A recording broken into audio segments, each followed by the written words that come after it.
In the woods, stories don't fade. They fester. Tonight, Dread Scribe writes again. The first thing you notice in the wilderness is how absolute the darkness feels once the sun is gone. It is not the soft veil of a city night, diluted by neon and street lamps, but a consuming abyss that presses against your skin. I had built my campfire higher than usual, feeding it with pine branches that snapped like brittle bones. The flames licked the air greedily, throwing sharp shadows across the trees, and for a while I believed that fire alone was enough to keep the night at bay. But the longer I stared, the more the shadows betrayed me. They no longer moved in harmony with the fire's dance. They moved as if they had wills of their own, shifting in ways that resisted rhythm. It was like watching a puppet show where the strings were cut, and yet the marionettes still swayed. The scent of burning pine was sharp, grounding, but beneath it hung something metallic, a faint tang that reminded me of blood on cold iron. I tried to dismiss it, yet my pulse beat faster, loud as a drum in my ears. Every camper knows the mind can invent monsters when fatigue gnaws at it. The brain, desperate for meaning, paints faces into shadows, bodies into flickers of light. I told myself this was nothing more than that. Still, the fire felt like an island, and the trees became an ocean with no horizon. Beyond that orange perimeter, anything could move unseen. My breath rose in small white clouds, each exhale a reminder that the night was growing colder, heavier, almost predatory. I remembered an old ranger who once told me that darkness in the forest has layers, like sediment in stone. At the surface is ordinary night, harmless and familiar, but deeper layers hold something else, the uncanny, the unexplained. He had warned, with a voice that trembled more than he wanted to admit, that some nights let those deeper layers rise closer to the surface. As I watched the shifting blackness beyond my fire, I wondered if this was one of those nights. Then it happened. One shadow stepped forward. At first I thought it was only a trick of the flame, but no. This movement wasn't cast by any tree or log. It leaned closer, then retreated, like a predator testing the fence of its cage. My throat tightened as if invisible hands had reached for it. The air seemed to thicken, and every crackle of the fire sounded suddenly frail, like the heartbeat of a dying creature. I reached for the flashlight at my side. The beam pierced the woods, pale and harsh, cutting lines into the darkness. Yet there was nothing there. No figure, no animal, just branches shivering in the cold wind. The illusion shattered, and for a moment I laughed nervously at myself. But when I turned the flashlight off and looked again, the shadow still stood, there, untouched by the rules of light. I knew then that the duel had begun. Fire was my only weapon, and whatever lingered in the darkness was patient. I fed the flames, watching sparks rise like tiny stars trying to escape gravity. The shadow waited. It did not retreat, nor did it advance, but its stillness was more unnerving than any sudden charge could have been. What kind of thing waits for a man to exhaust himself rather than striking outright? The hours dragged, stitched together by silence and the occasional snap of burning wood.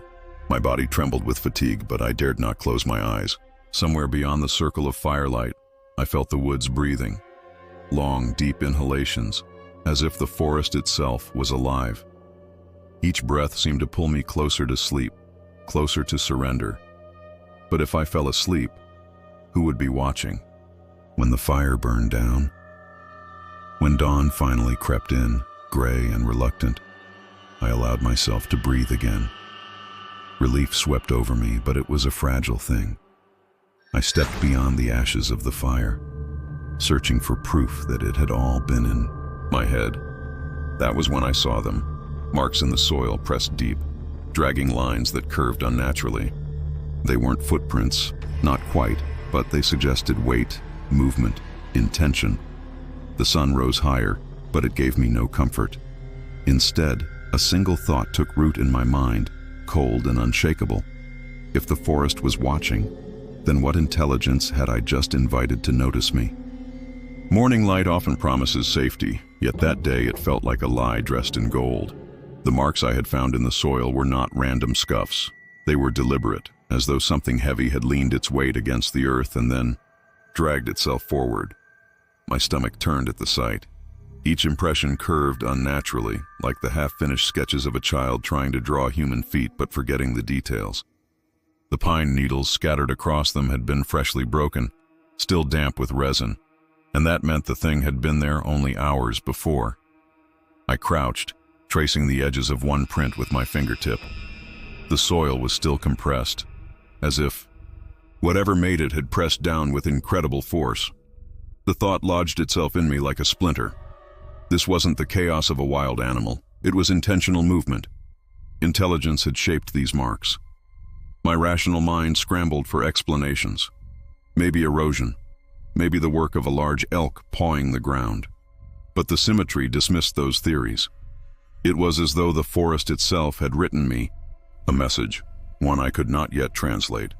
As I walked further from camp, the silence deepened. Birds usually erupted at sunrise, their songs bright and chaotic, but now only a few hesitant calls scattered across the trees, like performers who had forgotten their lines. I followed the strange trail, each step heavier than the last, the way a diver sinks further into dark water. A part of me wanted to stop, to pretend I had never seen those marks, but curiosity dug into me like hunger. I needed to know if the night had been illusion or revelation. The trail ended at a fallen log, split open by age. Moss draped across it like torn velvet, and within its hollow something glimmered faintly. I leaned closer, expecting dew or a shard of quartz, but it wasn't mineral. It was hair, coarse, black, and glistening as though slicked with oil. When I touched it, a chill surged through my palm, sharp and unnatural, like plunging my hand into icy water. The hair slid from my grasp and vanished into the shadows beneath the log, as if it had retreated of its own accord. I stumbled back, heart rattling against my ribs. My fire had felt like a fortress, but in daylight I realized it had only drawn the thing closer, like a moth to flame. Had I lured it in? Was I the intruder, or was the forest the trespasser inside me? That thought spiraled until the boundaries between myself and the woods felt porous. My breath fogged in the cool air, and I couldn't shake the idea that I wasn't expelling heat. I was feeding something unseen with every exhale. The ranger's words echoed in memory. Some nights peel back layers. Perhaps this morning had peeled another. Standing in that clearing, I understood that knowledge wasn't safety. It was bait. The more I saw, the more I belonged to the mystery that hunted here. My own mind became complicit, inventing possibilities, asking questions that should never have been asked. I returned to camp, trying to pack quickly, but my hands trembled too much to tie knots. Each rustle of leaves made me flinch. The marks near the fire still pulsed in my vision, refusing to fade, as if burned into the film of my eyes. It struck me that my fear wasn't of being attacked. It was of being studied.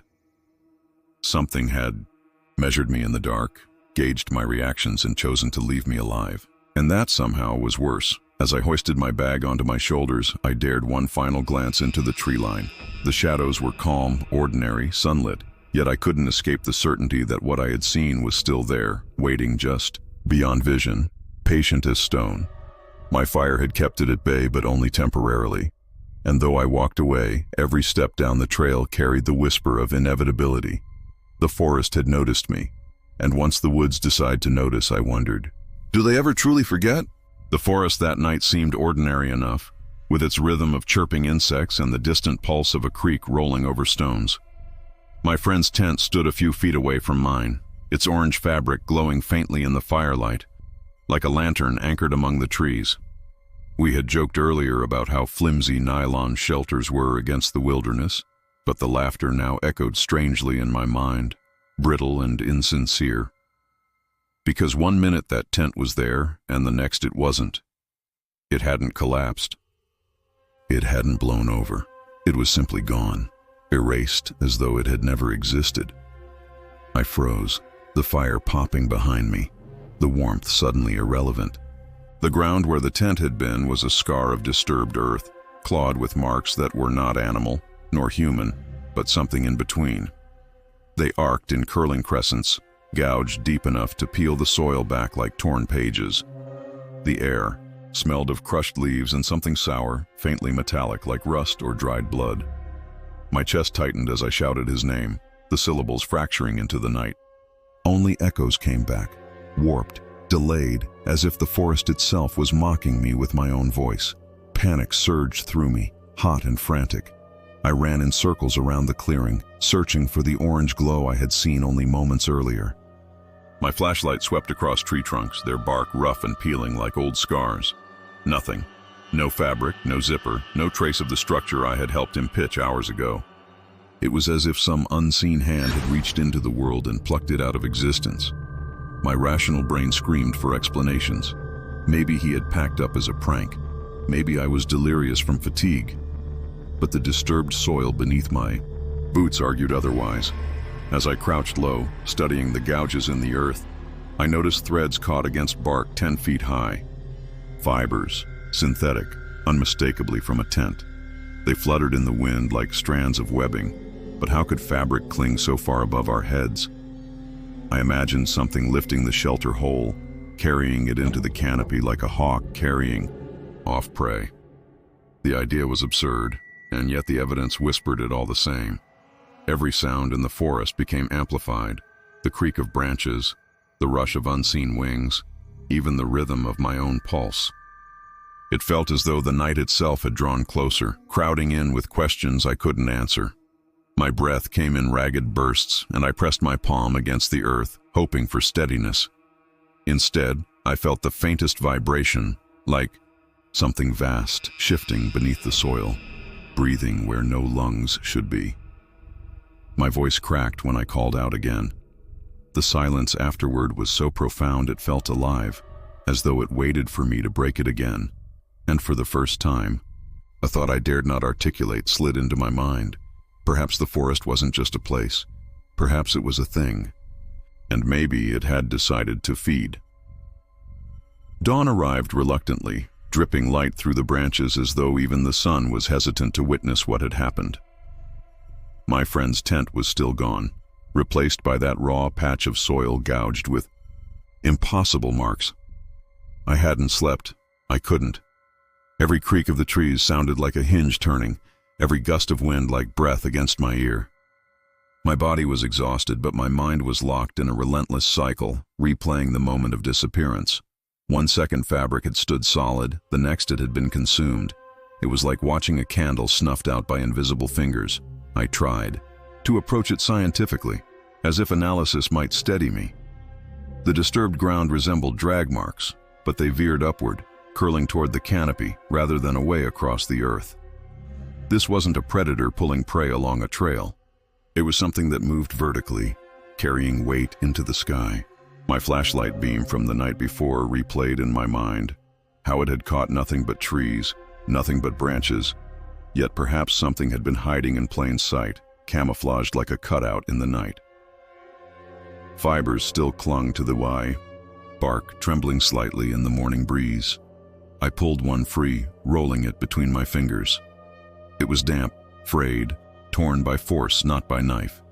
The realization made my chest tighten. If the fabric had been ripped upward, then so had the person inside. My friend's absence wasn't just unexplained, it was absolute. There were no tracks leading away, no supplies scattered on the ground, no signs of struggle except those gouges in the earth. It was erasure without sound, like chalk wiped from a blackboard, leaving only a faint smear. I shouted again, even though I knew it was futile. The sound bounced back hollow, ricocheting between trunks until it became unrecognizable. The forest didn't answer with birdsong or rustle, only silence, as though all natural life had drawn back, unwilling to be caught in the same fate. My throat burned with the effort, my words breaking against the stillness. Had the woods themselves consumed him? It was a thought too wild to voice, yet it sat on my tongue like ash.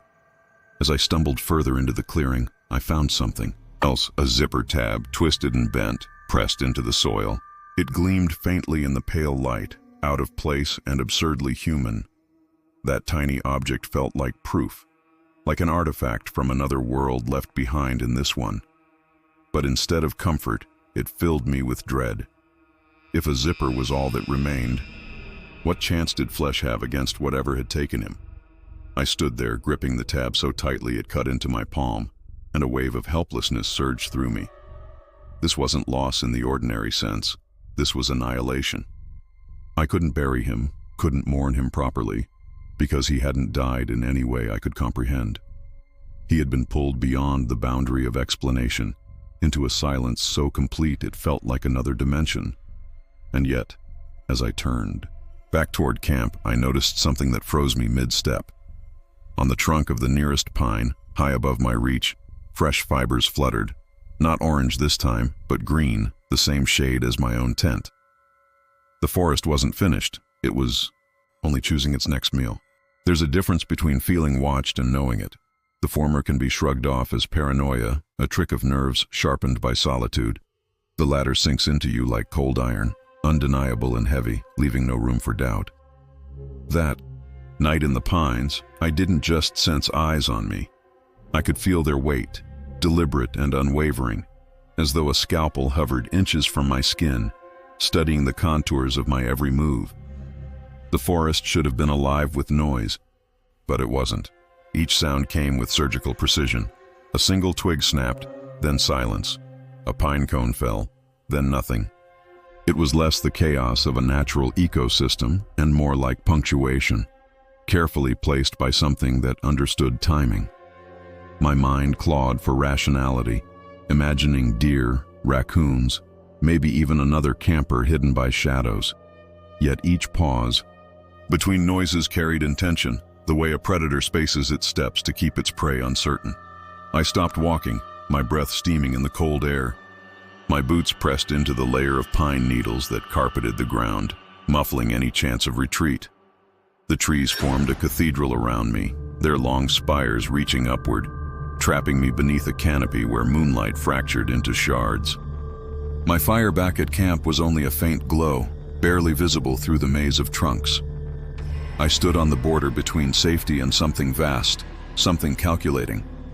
Then I saw it. Through a veil of branches, hunched low but impossibly tall, a shape leaned into view. Its silhouette defied logic. Shoulders too broad, limbs too elongated, a posture that belonged neither to man nor beast. It stayed perfectly still, except for the subtle tilting of its head, like a scholar adjusting perspective on a specimen. My chest tightened as fear thickened the air around me, a smog that clung to every thought. I wanted to flee, but flight felt like the exact behavior it was waiting for. So instead, I turned toward it, summoning the brittle courage that desperation grants. My flashlight beam cut through the darkness, slicing the shadows open. For a moment I felt relief. Staring back at me was only an owl, perched on a low branch. Its feathers rippled in the beam, amber eyes glowing with reflection. A perfectly mundane explanation, but then those eyes blinked. Not once, twice, one lid sliding over, then another following a second later, stacked like layered shutters. My stomach dropped. This wasn't the simple mechanics of an owl's vision. It was something wearing familiarity like a mask, camouflage crafted with surgical detail. The forest had disguised its watcher, wrapping its anomaly in feathers and silence. I swallowed hard, unable to break the stare. Why would anything, animal or otherwise, need to mimic so precisely? The question grew sharp in my mind, cutting, deeper than fear itself. If camouflage was perfect, it meant one thing. Whatever hid behind those amber eyes wasn't meant to be discovered. At least not yet. And still, the greater question coiled tighter around me. Why wasn't it hunting? Why was it studying? The owl did not move, yet everything in me screamed that it was more than feathers and bone. Its amber gaze pinned me in place, twin lanterns glowing against the black lattice of trees. My skin prickled with the sensation of being catalogued, as if every twitch of my muscle, every flicker of my breath, was being measured and recorded. Predators hunt with urgency, This was patience distilled into form, the way a scientist lingers over a specimen under glass. I forced myself to step closer, though every instinct recoiled. My flashlight trembled in my hand, its beam spilling across bark and needles, catching threads of mist that drifted like smoke between the trees. The owl blinked again, lids folding over in unnatural sequence. That mechanical rhythm unsettled me more than claws or fangs ever could. It was the rhythm of design, not chance. And in that rhythm, I felt a truth gnawing at the edges of my sanity. Whatever this was, it was pretending to be less than itself. A sound rippled through the forest then, not the snap of a branch or the cry of prey, but something subtler, deeper, like the groan of timber settling under unseen weight. The owl tilted its head, following the sound, and for the first time I realized it wasn't just observing me. It was listening, as though awaiting a signal. My mouth went dry. If there was one, did that mean there were more? The forest around me shifted. Shadows leaned forward, pressing against the edges of the firelight I had left behind. My rational mind scrambled for footholds. Maybe this was stress-induced hallucination. Maybe sleep deprivation was bending perception. But hallucinations don't leave echoes in the ground, and when I glanced at the soil beneath the branch, I saw impressions, indentations too wide for talons, too deliberate for accident. The earth had been pressed down with weight that no owl should carry. I remembered something my grandfather once told me, that owls in folklore were never just owls. They were omens, messengers, sometimes guardians, sometimes deceivers. They watched not because they were curious, but because they carried knowledge of what was to come. Staring into those double-blinking eyes, I wondered if the forest had sent me a messenger that night, and whether its message was one I was meant to understand or fear. The tension became unbearable. I raised my voice, a desperate sound that shattered against the silence. For an instant, I thought the owl would scatter, wings tearing the stillness apart. But it didn't move. Instead, it leaned closer, feathers rustling in a way that felt rehearsed, calculated. My light caught on its beak, and for a fraction of a second I swore I saw teeth where none should be, the glimmer of ivory tucked behind the illusion. My legs locked, caught between fight and flight. But before I could decide, the owl turned away, its body melting into the darkness with unnerving grace. Not the flurry of wings, not the chaos of departure, but a slow dissolve, like ink sinking into water. One moment it was there, the next, it was part of the forest again. I stood frozen, heart pounding, the silence even heavier than before. The trees loomed with quiet judgment, and the air seemed to hum with a question I couldn't silence. If the thing had studied me so carefully, what conclusion had it drawn? And more importantly, when would it return to finish its observation? The first time I heard my name in the forest, I dismissed it. The sound was thin, fractured by wind, like syllables scraped across stone. But the second time, the voice was clearer, hoarse, cracked, and yet eerily deliberate. It wasn't my name that chilled me, though. It was the names that followed. They weren't mine, but they were familiar, plucked from the grainy posters I'd seen tacked to old ranger boards, faces of the missing, the lost, the presumed dead. Hearing them aloud in the darkness felt like standing at the threshold of a cemetery where the graves refused to stay quiet. I forced myself to listen more closely, straining to find the rhythm in the voices. They drifted between trees, carried on air that seemed to breathe rather than blow. Every name came staggered, weighted with exhaustion like dying echoes too stubborn to fade. My rational mind scrambled for explanations. I told myself this could be resonance, sound waves bending through hollow trunks, or the eerie mimicry of owls whose calls sometimes twist into human-like cries. Yet the longer I stood still, the less it resembled natural sound. It was language, broken, incomplete, but undeniably human. I turned my flashlight across the clearing, the beam slicing through pine needles, catching dust motes that shimmered like suspended ash. Nothing. The forest was still, unnervingly so, as if every living thing had pulled back to watch. My pulse was loud in my ears, each beat like a drum too big for my chest. What unsettled me most was the silence between the voices. Each pause was not random. It felt expectant, as though the woods were waiting for me to respond. That was the moment dread settled deeper than fear.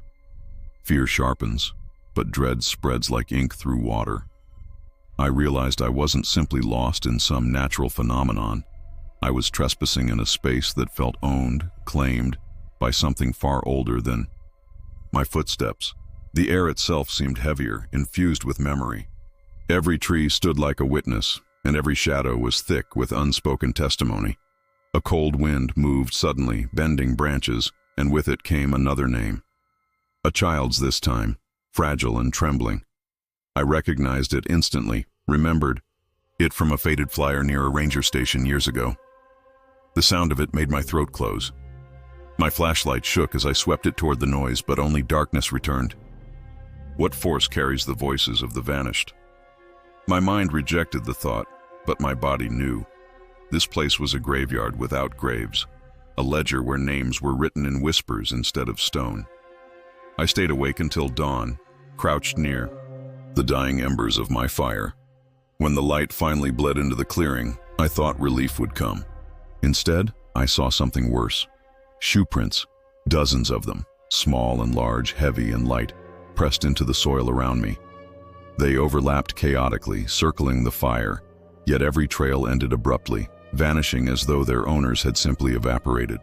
That sight cut deeper than the voices. Echoes can be dismissed as imagination, but prints in the dirt?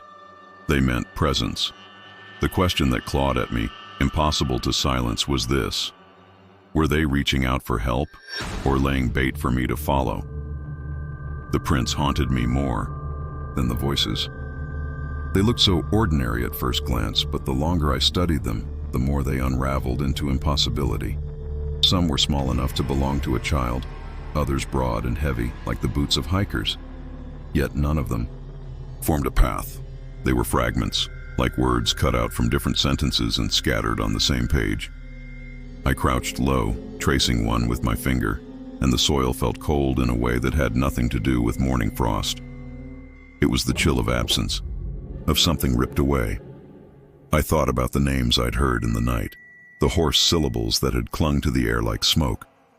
The prints matched them. I could see it now. The vanished weren't lost randomly. Their absence was mapped here, etched into earth like ghostly signatures. A rational explanation still flickered in me, like a dying candle. Perhaps these were old tracks layered by time, preserved by weather. But then I saw it. A set of impressions pressed deep into the dirt, edges still sharp, too fresh to have been anything but recent. Whoever made them had stood here only hours ago. My breath quickened. The forest around me looked ordinary in daylight, but I could no longer trust what my eyes saw. The trees swayed gently, their needles whispering like hushed voices. The air carried a faint scent of wet stone and something older, a mineral tang, that clung to the back of my throat. I wanted to leave, to run down the trail and never look back. Yet a pull kept me there, as though the clearing itself demanded witness. I thought of a story a ranger once told me, how sound never truly disappears. It just scatters into vibrations too faint for us to hear. What if the same was true of people? What if flesh could vanish, but the imprint of their presence remained, replaying endlessly like a broken record trapped in the grooves of the forest? That idea was both comforting and horrifying. Comforting, because it meant the lost were not entirely gone. Horrifying, because it meant they could never truly rest. Then I heard it again, a name. Not whispered this time, but spoken clearly, directly behind me. My body went rigid. Slowly I turned, expecting someone, anyone, standing in the gray light. But there was nothing. Just trees, their shadows cast long like accusing fingers. And yet the soil behind me bore fresh marks, as if someone had been standing there only seconds before. The prints were deeper than the rest, pressed with urgency, pointing straight toward mine. I stumbled back, heart hammering, the edges of panic slicing into me. The forest had not just remembered the vanished, it had reenacted them. They had circled me in the night, their names woven into air, their weight still stamped into ground. But for what purpose? To seek rescue? Or to pull me into the same unfinished story? As the sun climbed higher, the voices fell silent, but the prints did not fade. They remained sharp and undeniable, like invitations carved into the earth. And the truth I could not ignore was this: I had not simply witnessed echoes, I had been marked by them. The question that burned, impossible to extinguish, was not whether the lost were gone. It was whether they were waiting for me to join them. It happened so quickly I almost doubted my senses. My hand brushed the trunk of an ancient pine as I pushed through the undergrowth, expecting the usual roughness of bark against skin. Instead, I recoiled. The surface gave way beneath my palm, pliant and warm, as if I had touched the flesh of a living creature. The bark peeled back like a scab coming loose, revealing a damp layer beneath that glistened faintly in the dying light. My breath froze in my chest.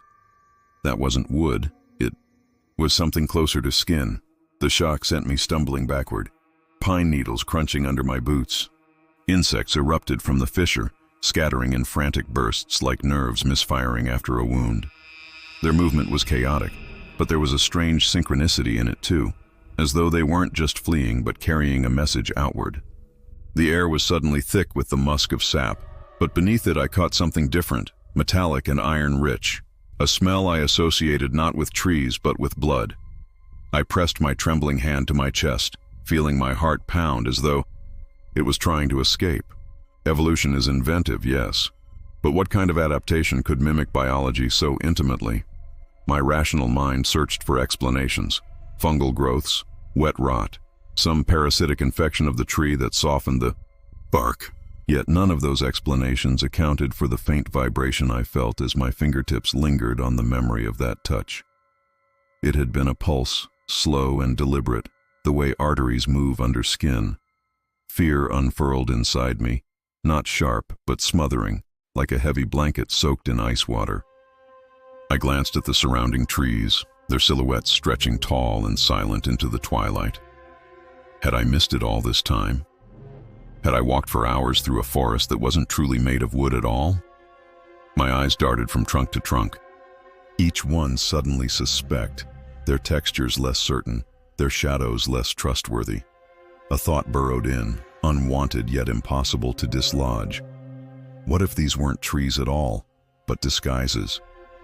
The forest as I knew it might only be a mask, a symbiotic costume draped over something far more ancient and sentient. Bark as armor, branches as decoys, and roots deep underground, not just feeding, but listening.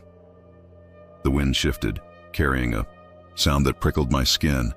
It wasn't the rustle of leaves, but something wetter, a creaking sigh that reminded me of joints flexing, of muscle stretching after too long in stillness. The entire forest seemed to exhale, and I felt the weight of attention settle on me, unseen but suffocating. For the first time, I realized I wasn't merely walking through the woods, I was walking through something alive, and it had noticed me. That night, sleep came in fractured pieces, and with it came dreams. I dreamt of soil closing over me, roots piercing my veins like IV lines, threading through my flesh with patient certainty. My body still breathing, becoming part of a network I couldn't resist. I woke gasping, sweat cold on my forehead, heart echoing the slow rhythm of that impossible pulse. And beneath it all was the deeper terror, not of what the trees were, but of why they were listening. The morning did nothing to comfort me. Sunlight filtered weakly through the canopy, golden and fractured, but instead of relief, it revealed more details I wished I had never seen. On the trunk where I had brushed my hand the night before, the bark hadn't healed. The exposed flesh-like surface glistened damply, and fine threads of sap trickled down like beads of sweat. It looked less like a wound on a tree and more like an incision left unstitched. I crouched closer, driven by dread as much as curiosity, and noticed something that hollowed me out with fear. The fibers beneath weren't fibrous at all. They were striated, patterned like muscle tissue. I staggered back, pressing my hand to my mouth. Every instinct screamed at me to leave, to forget this place, but fascination tightened its grip like a vice. Could evolution really create something like this? Could geology and biology fuse into one entity? trees designed not merely to grow, but to mimic. I thought of camouflage in the animal kingdom, insects blending with bark, fish mirroring the ocean floor. But this was no mimicry of survival. This was disguise. Something wasn't trying to hide from predators. It was hiding from us. The rest of the forest seemed aware of my discovery. Branches swayed though the air was still. The sound of leaves colliding was wet, too fluid, as though membranes were brushing together. I walked through the clearing with a kind of reverent terror, my ears straining, and that was when I realized the forest had gone quiet, not in the natural way, but in a deliberate hush.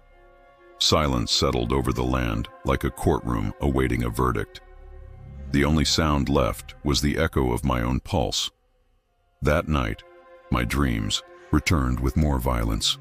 I saw myself buried alive, not suffocating, but transformed. Roots threaded into my veins, not to kill, but to connect. I felt the forest speaking in vibrations, a language without words, coded like a forgotten map, etched across my skin. I woke thrashing, my chest aching as if something had already taken root inside me. My hand went instinctively to my veins, half expecting to feel them branching outward like tangled cords. In the pale dawn that followed, I noticed something horrifyingly subtle. The ground around me bore faint patterns, winding lines pressed into the soil. At first I thought they were animal trails, but the shapes curved too deliberately. They resembled fingerprints, enormous, sweeping ridges as though the earth itself had been touched, pressed down by a hand too vast to imagine. I stood frozen, realization dawning cold and slow. The forest wasn't just alive, it was aware. Every step I had taken, every word I had muttered in fear, had been absorbed. It had listened, it had measured, and perhaps it had judged. As I packed to leave, my skin tingled where it had touched that first tree. A rash spread faintly, branching across my wrist in patterns disturbingly similar to roots. I stared at it, trembling, knowing the truth that gnawed at me more than any nightmare. The forest doesn't simply grow, it remembers, and now it had chosen to remember me. The fire was supposed to be our anchor, the single constant in a forest that could twist with illusions. Its flames licked upward, snapping and folding in on themselves, sending sparks spiraling into the night sky. We huddled close, the circle of orange light warding off the vast, dark ocean of trees surrounding us. Laughter carried briefly on the wind as one of us finished a story, but as the sound faded, I felt it. A subtle shift, a ripple, as though the night itself had leaned in closer. When I glanced around the circle, my stomach tightened. There was one more silhouette than before. At first I thought it was a trick of the firelight, shadows thrown carelessly across the logs. But no, this was different. It sat low, hunched, a darker void within darkness. A presence, silent yet breathing, the subtle rise and fall of its outline just perceptible if I dared to look too long. I turned my gaze quickly back to the fire, afraid that acknowledging it might give it permission to fully exist. The air changed. The comforting smell of burning pine was smothered by something ranker, heavier. The musk of damp fir, threaded with the iron tang of rusted metal. My throat tightened, a sour taste flooding my mouth as I swallowed hard. I wanted to speak, to break the tension, but the words congealed on my tongue. It felt like speaking would be an invitation, and the thought of inviting whatever this was made my skin crawl. I told myself this was pareidolia, the mind's tendency to carve patterns into randomness. Fire flickers, shadows shift, and the brain stitches them into familiar outlines. That was the rational explanation. But rationality collapsed when I noticed the ground. The soil beneath the shadow seemed to sink, pressed down as though by weight. Pine needles crunched softly, impossibly, under steps that hadn't been taken. My pulse rattled in my ears. One of the sparks popped from the fire, rising high before drifting sideways. It floated not into open air, but against something invisible, a shape that shimmered faintly before swallowing the ember whole. The spark winked out instantly, devoured by nothingness. My breath caught, and I clenched my fists to stop my trembling. If it was camouflage, it was perfect. An outline stitched from absence, a void wearing the suggestion of form. The others kept talking, unaware. Their laughter bubbled on, brittle and sharp, but none of them seemed to notice the extra space being occupied beside us. It was as if the thing had singled me out, choosing me as the one who could see it. I shifted on the log, trying not to draw attention, though my every movement felt amplified beneath its gaze. The forest itself seemed to still every insect, and night bird falling silent, as if even nature refused to acknowledge the guest that had joined us. The fire crackled again, louder this time, but its warmth no longer comforted me. Instead, I felt the cold spreading inward, coiling around my ribs. My mind screamed for me to look directly at it, to confirm its existence, but terror held me frozen. I wondered, with sick certainty, if the act of looking too closely might finish what had already begun. And then I heard it. Not a word, not a sound, but the undeniable rhythm of breathing, heavy and deliberate, syncing with my own until I couldn't tell if I was inhaling for myself or for the thing beside me. I tried to steady my breathing, but the harder I fought for calm, the more ragged each inhale became. The rhythm that mirrored mine grew louder, almost mocking in its patience. I turned slightly, just enough to catch the faintest glimpse without fully facing it. The firelight slid along the curve of something that shouldn't have been there, an outline just shy of visible. Like glass smeared with soot, a figure half born into this world.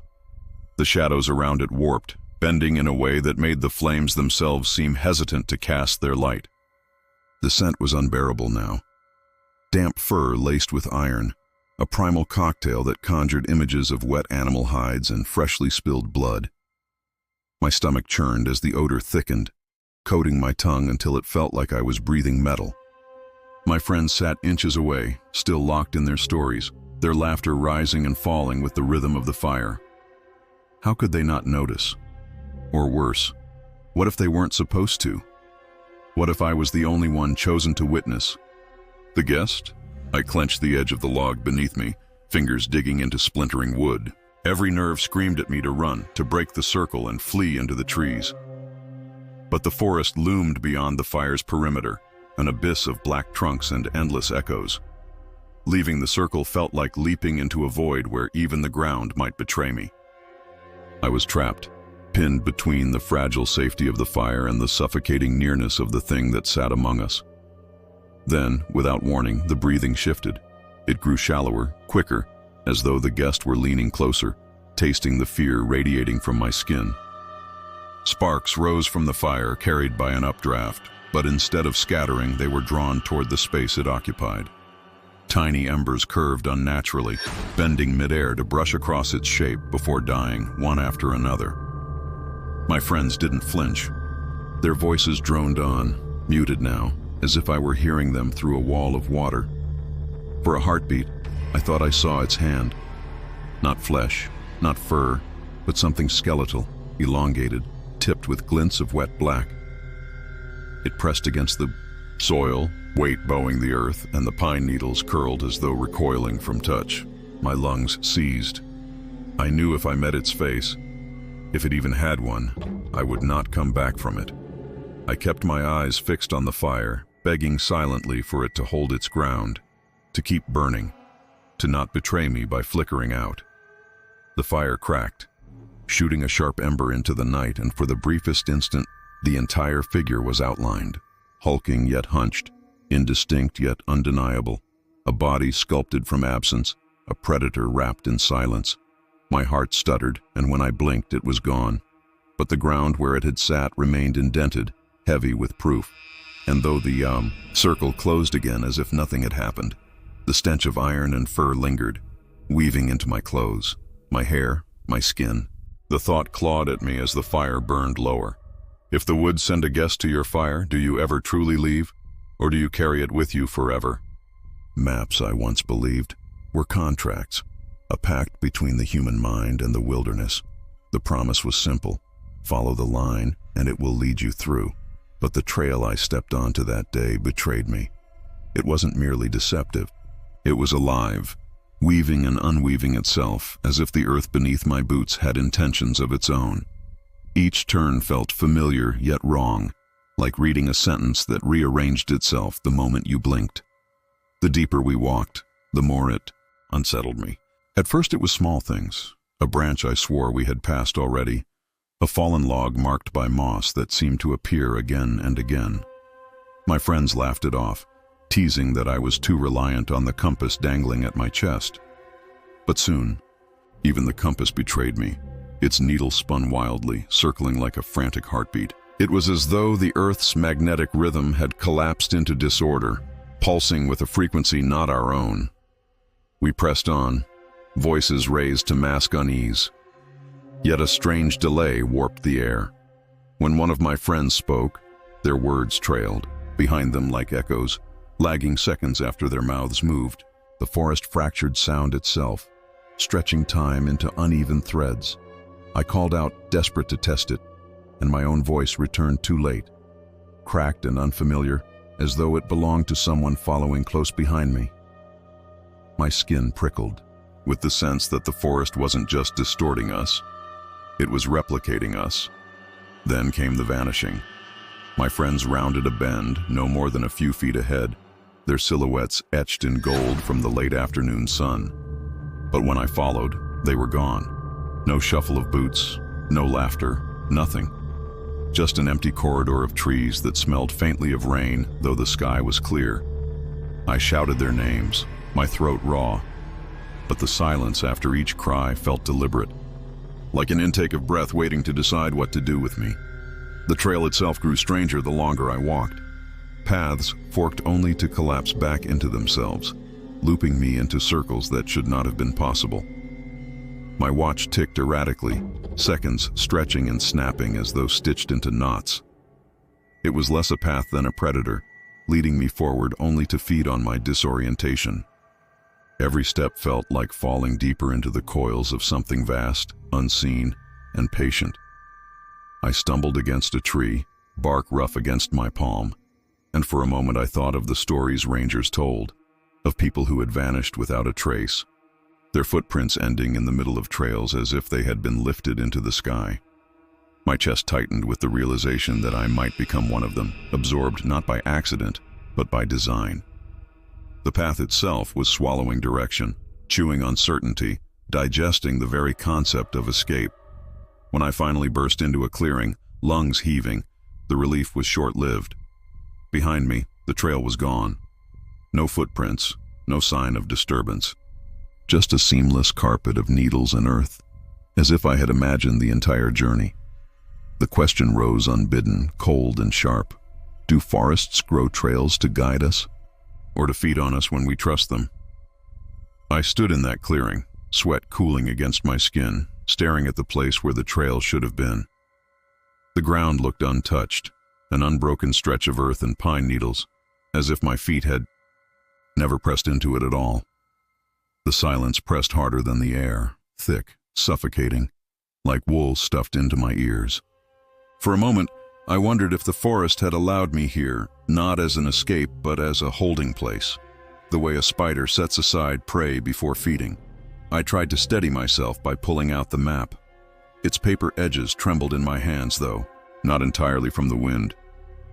I traced the inked lines, but they blurred under my eyes, the landmarks collapsing into shapes that resembled veins more than trails. The map itself seemed complicit in the betrayal, its promise dissolved into deception. I folded it quickly, shoving it deep into my pack, as though hiding it might restore my grip on reality. But the forest wasn't finished. As I stood catching my breath, I heard voices again. My friends. Relief surged through me like a spark, but it burned out quickly. Their laughter drifted across the clearing, but it came from nowhere visible.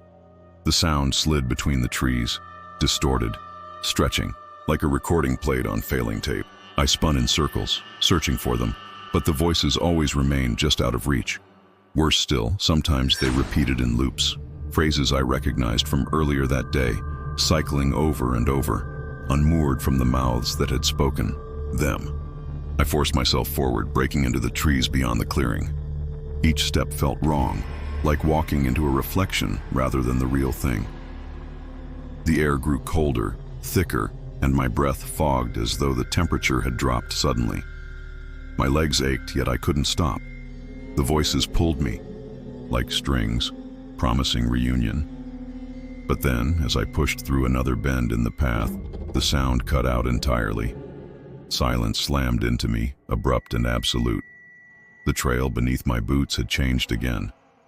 This time it was narrower, darker, the canopy closing tight above me until almost no light filtered through. I pressed on, panic gnawing my edges, until I noticed the soil. The ground bore footprints, fresh ones, mine. They stretched ahead into the darkness, each step perfectly aligned with the next, as though I had already walked this route before. My throat tightened. If my prints were already here, who was leaving them? I followed them anyway, because fear leaves little room for choice. The trail twisted tighter, a noose pulling me inward, until I burst once more into a clearing. But it wasn't the same clearing. This one held no light, only shadows that pooled thick and heavy. And again, when I turned back, the trail was gone. The realization crawled over me like ice. I hadn't escaped. I had been absorbed. The forest was folding me into its design, stitching me into its endless loops. And somewhere deep in the silence, I felt it watching. Not to chase, not to kill, but to study how long I would last before dissolving into its pattern like all the others. The ranger's face was carved by years of wind and weather, but it wasn't the wrinkles or the scars that unsettled me. It was the heaviness in his eyes, as though he carried stories too terrible to let out in full. His voice was low, almost conspiratorial, when he gave me the warning. Never follow the lights in the woods. He said it with the weight of someone who had repeated it countless times, not as advice but as a plea. He described them as tricksters, as cruel as they were beautiful. Glimpses of blue, green, sometimes white, drifting just beyond reach, like stars untethered from the sky. They lure, he whispered, like anglerfish in the deep. They know how to look like salvation, but they are only hunger. His throat caught, and for a heartbeat his gaze shifted to the ground. That was when he admitted the truth. His brother had once followed them. A boy full of bravado, a boy who believed himself immune to fear. He never came back. The search party found no trace, no prints, no scraps of clothing, not even disturbed soil. Just silence where a person had once existed. The words burned into me. Yet as night fell, and the forest folded around my camp like a great breathing lung, I felt the arrogance of disbelief creep in. Warnings, after all, are only as powerful as the mind that accepts them. My rational side began to whisper back, perhaps swamp gas igniting in pockets, perhaps bioluminescent fungi tricking weary eyes, perhaps fireflies clustering into patterns. The forest, I reminded myself, is a master illusionist. But when the glow came, all reason faltered. At first it was faint, a pale shimmer threading between the pines. Then it deepened, a soft blue that pulsed like a heartbeat. My chest tightened. It was too smooth, too deliberate, as if it knew it was being watched. It drifted just far enough to suggest invitation, then paused, hovering like a lantern in a patient hand. Every instinct in me screamed to resist, yet my legs betrayed me. They trembled forward, step by step, as though my desire had been hijacked. I told myself to stop, to anchor my boots in the soil, but the pull was magnetic, coated into the marrow. My breath grew shallow, caught between awe and terror. The air around it seemed different, hushed, reverent, as if the forest itself bent to make way. Branches no longer cracked underfoot. Even the insect's chorus fell silent. The glow swayed, almost playfully, waiting. It reminded me of childhood nights, staring at stars, the way they seemed both impossibly distant and intimately close. Yet this star had chosen me, descending into reach, promising wonder. But wonder can be bait. The ranger's voice echoed inside me. They mimic the stars, but they are not the sky. Do not follow. Still the light beckoned, and I felt the terrible realization dawning that some warnings are not instructions, but prophecies. The glow drifted deeper into the trees, and I followed without meaning to. My body obeyed a rhythm that wasn't mine, as though invisible threads had stitched into my muscles. Each step felt rehearsed, as if I were retracing a dance taught long before my birth. The forest stretched wider, taller, until the pines seemed like pillars in some vast cathedral, the light its only altar. My boots pressed into soil that no longer felt solid. The ground seemed to pulse, faintly rising and falling, as if the earth itself was breathing beneath me. My rational mind fought to claw back control, whispering possibilities of gases, of natural bioluminescence, of electromagnetic anomalies. But reason was a brittle shield, cracking against the sheer weight of enchantment. This wasn't illusion, it was persuasion. The glow paused ahead, hovering just beyond a tangle of branches. It swayed gently, like a pendulum, sinking with the beat of my heart. My breath hitched. I remembered the ranger's face, the sorrow carved into it when he spoke of his brother. For the first time, I understood the helplessness he must have imagined. His brother walking willingly into the dark, smiling perhaps, believing he had found something wondrous. Maybe he hadn't resisted at all. Maybe resistance was never part of the design. I forced my eyes shut, trying to break the spell, but the blue radiance pressed against my eyelids, searing even in blindness. It filled my skull like an afterimage that refused to fade, urging me onward. My hands shook violently. I dug my nails into my palms until I bled, hoping pain might sever the pull. For a moment it worked. The trance faltered, the tether loosened. But the light pulsed brighter, and the urge surged back stronger, as if my struggle had only amused it. The forest around me grew strange. The trees thinned, opening into a hollow drenched in cold air. The glow settled low, almost touching the ground now, and I realized with horror that there wasn't just one. Beyond it, more faint lights flickered, blue, green, white, a constellation scattered across the forest floor. They blinked in patterns, responding to one another, alive in a way that made my blood run cold. My knees nearly buckled. The ranger had called them mimics of stars. But these weren't mimics. They were hunters. And together they formed a net. The realization struck too late. The glow nearest me surged, brightening until it washed the hollow in blue. The air grew thick, syrupy, clogging my throat. My chest heaved as I stumbled backward, yet my body still leaned toward the light, as if surrender was coded into me.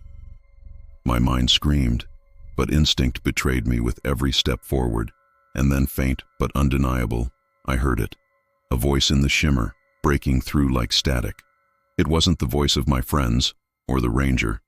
It was my own, calling, my name from within the glow. The forest had rewritten my desire, and the worst part wasn't that it wanted me. It was that I already wanted to go. Dreams, I had always believed, belonged to the night. They arrived with sleep, dissolved with morning, and left only fragments behind, jagged shards fading like mist in sunlight. But the forest rewrote that law. One night, my dream did not end with waking. It bled into dawn, stubborn and vivid, carrying something with it that should never have crossed the threshold. In the dream, I had been running. The trees warped around me, their trunks stretching impossibly tall, their branches weaving into a ceiling that blocked out the stars. Behind me came footsteps, deliberate, heavy, far too close. When I looked back, a faceless figure followed, tall and featureless, its body wet with something I didn't want to name. Its presence was suffocating, a shadow given muscle, and every step it took echoed like thunder inside my skull. I jolted awake, my chest heaving, the taste of iron thick on my tongue. At first I felt the ordinary disorientation of a nightmare dissolving. My tent was damp with dew, the fabric beaded with drops that glowed faintly in the early gray light. I told myself it was over, just a dream. But then, as I shifted, I saw it. At the edge of my tent stood the figure, the same height, the same faceless silhouette. Its body glistened with morning dew, every contour alive with condensation, as though it had grown out of the air itself. My throat closed, panic knotting in my chest. For an agonizing second I couldn't move, convinced I was trapped in sleep, paralysis. I blinked hard, again and again, willing it to dissolve. But when I opened my eyes, It hadn't gone. It was waiting. I scrambled upright, heart rattling in my ribcage. The figure tilted slightly as if acknowledging the movement. Forced myself to unzip the tent flap, every muscle trembling with the effort. The cold morning air rushed in, sharp with the scent of wet soil and pine sap. That was when I saw the prints. They were real, fresh, human-sized, pressed deep into the mud just beyond my tent. Each one gleamed with moisture, sharp-edged and undeniable, trailing from the trees directly toward me. My rational mind fought desperately, clutching at the comfort of science. Hypnopompic hallucination, I whispered to myself.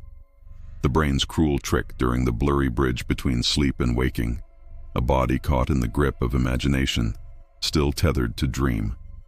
But hallucinations don't leave footprints. The figure stood unmoving, silent, yet its stillness carried weight, a gravity that pressed into the clearing. The forest around me was muted, as though birds and insects alike had fled. Even the wind seemed to stall, holding its breath. My skin prickled as a thought pushed through. What if dreams are not confined to us? What if consciousness is a membrane, so thin that, in the right place, the right hour, something on the other side can step through? The figure shifted, one slow step forward. Mud clung to its heel, pulling strands of earth behind it. That was when I realized my nightmare hadn't ended. It had only begun. The figure lingered, its faceless head angled in my direction, though I couldn't tell if it truly saw me. There was no mouth, no eyes, no features at all. Just the suggestion of a human shape molded from shadow and dew. Yet the intent radiating from it was unmistakable, like heat rolling off fire. My legs quivered, every instinct screaming to flee, but the earth beneath me felt like quicksand, rooting me in place. I forced myself to look down again at the footprints. They weren't just impressions of weight. They were oddly symmetrical, too precise, each one pressed into the soil as though stamped rather than stepped. They seemed coded, like symbols etched in the earth. My breath came shallow, ragged. If this was some waking hallucination, then how did the mud remember it? The air around me grew colder, damp, settling into my lungs until each inhale felt like drawing water instead of oxygen. The figure remained silent, but its presence reverberated in my bones, like standing next to a massive generator humming at a frequency too low to hear. It was then that an even darker thought seeped into me. What if the dreams weren't mine at all? What if the forest itself was dreaming, and I was trapped inside it? A flicker of thought within its vast, unconscious mind. The figure moved again, gliding rather than walking. Its body shimmered in patches, as though reality struggled to contain it. Behind it, the trees warped faintly, their outlines bending like reflections in disturbed water. I blinked, and for a heartbeat I saw others, faint silhouettes layered deep in the pines, each faceless, each half-formed, as though waiting for their turn to step across the veil. My chest tightened. This wasn't just one nightmare crossing over. It was a procession. I stumbled backward, nearly collapsing into my tent. The nylon fabric sagged against me like a flimsy shield, useless against whatever laws had been rewritten. Here, my rational mind clawed for footholds. REM intrusion, false awakening. The fragile wall between perception and reality cracking under exhaustion. Yet even as the words formed, I knew they were hollow. The mud still held prints. The dew still glistened on its body. The forest still held its breath. Then suddenly, the figure stopped. It tilted its head again, as if listening to something I couldn't hear. The silence deepened, pressing against my eardrums, until the absence of sound became unbearable. And then, faint but clear, came another set of footsteps. Behind me. I spun, heart seizing, and froze. There were new prints forming in the soil at the opposite edge of the clearing. No body, no shape. Just the slow, deliberate appearance of steps pressing themselves into the mud, one after another, as though an unseen walker was circling me. I turned back, but the faceless figure was gone. Only its trail of wet prints remained, glistening in the gray morning light. The clearing felt smaller now, tighter, like I had been folded into someone else's unfinished dream. And the question I could no longer bury pulsed in my skull. If the forest is dreaming us, then who will wake first? It or me? The fire had burned low into the bones of the night. Its last embers pulsed faintly, glowing like tired eyes that refused to close. We had followed the ritual with care, dousing the flames, scattering the ashes, pressing the soil flat until no trace of heat or light remained. Fire, after all, is both shield and liability. It protects against predators, but it also betrays your presence, a beacon for anything wandering the forest. By the time I crawled into my tent, the clearing smelled of damp earth and smoke. I slept believing we had erased every mark of ourselves, but morning betrayed that faith. When I unzipped the tent, the first thing I noticed was the cold bite of air, sharper than usual, carrying with it a tang of iron. I stepped into the gray light, expecting to see nothing but the smudged circle of last night's camp. Instead, I froze. The ashes were gone, not scattered, not dissolved into soil, gone from where we had left them. Instead, they trailed outward, thin and deliberate, as though brushed into patterns by unseen hands. At first I thought it was wind, ashes light, eager to wander, but the shapes were too precise, too heavy in intent. They curled into imprints, resembling boot prints, pressed sharp and deep into the dirt. A few feet further, they dissolved into claw marks, long dragging furrows etched like scratches on an old record. Beyond that, the trail shifted again, marks bending low to the ground as if something had crawled away into the trees. My skin prickled. Fire was supposed to keep the night out, but what if instead it had carried something out with it? I crouched close, fingers trembling as I hovered above one of the prints. The ash was damp, clinging, yet when I touched it, it crumbled against my skin, leaving streaks black as ink. My chest tightened as the question bloomed. What had walked away from our fire? Was it us, the remnants of our warmth and fear, reanimated into something else? Or had the flames traded places with the dark, handing over something we had not meant to release? The others were still asleep, unaware. I considered waking them, but something about the trail demanded solitude, as though too many eyes would shatter the fragile proof. My breath hung in the cold, drifting like a ghost. Above the trail, each exhale seemed to push me closer toward the tree line, where the shapes dissolved into soil and vanished. The forest beyond was quiet, too quiet. Birds should have been announcing the morning, yet the silence pressed against my ears like cotton. The trail ended there, swallowed by the undergrowth, but the message was unmistakable.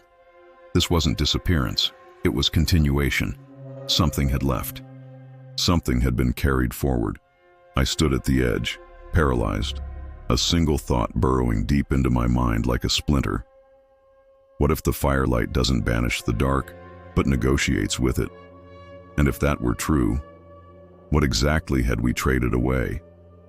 I lingered at the tree line, staring into the dark weave of branches where the ash prints disappeared. The forest felt like it was holding its breath, every pine needle poised in expectation. I told myself to turn back, to wake the others, to pack and leave before the silence unraveled further. But curiosity, that quiet predator of reason, pulled me forward. I stepped into the undergrowth, my boots sinking into damp soil where the ash had dissolved. The smell of smoke lingered faintly, though no fire remained, as if the air itself remembered what had walked away. A few steps deeper, and the trail re-emerged, faint but undeniable. The black dust was smeared across ferns, brushed high against bark, as though something taller than any of us had passed through. I raised my hand to compare, and the streaks loomed a full foot above my reach. My stomach tightened. Fire doesn't grow legs. Fire doesn't climb trees. Yet here was evidence scorched into living wood. It was less like a trail and more like a message scrawled in strokes of charcoal. I was here. The deeper I followed, the more the shapes shifted. No longer boot prints or claw marks, but impressions that seemed to flicker between forms. One moment they resembled hands, fingers dragging through the soil. The next, they sprawled into sprawling patterns like wings. It was as if the ashes hadn't settled on a single identity, as though fire, once unbound, kept trying on different bodies, different movements, searching for one that fit. I thought of the stories rangers whispered, people who swore they'd seen figures of smoke walking the ridge lines, shadows slipping between the trees long after the flames of their campfires had died. Back then, I dismissed those tales as folklore, the brain's way of giving shape to fear. But now, as I traced the shifting imprints, I realized something more unnerving. Maybe the stories weren't exaggerations. Maybe they were warnings. The trail ended at a clearing I had never seen before. In the center was a ring of stones, old and blackened, a fire pit long abandoned.